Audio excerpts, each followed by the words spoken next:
عزيزي الأحمد اليوتيوبر السعودي الشهير الجميل اللي هو له شعبية جميلة وكبيرة.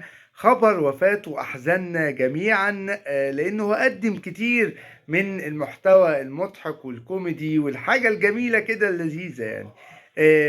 عزيزي الأحمد شاب سعودي عمره 27 سنة، بيعاني من نقص في النمو، ولقب بعزيز الأقزم أو عزيز القزم.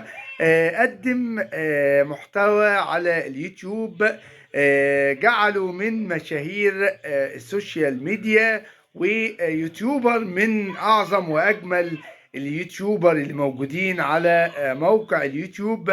حاجة جميلة، قدم مشاهد جميلة وعزيزة. النهاردة خبر وفاته في الساعة 6. كان محزن لجميع رواد التواصل الاجتماعي، اللي يعرفه واللي ما يعرفوش بصراحة وسمع قصته.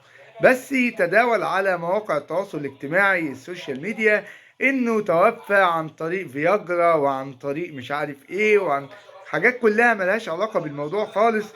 والطب الشرعي اعلن ان سبب الوفاة هو نقص في هرمون الاتش دي، اللي مسؤول عن النمو عنده، لان معظم الاقزام بيبقى عندهم نقص في نمو الهرمون النخاعي بداخلهم.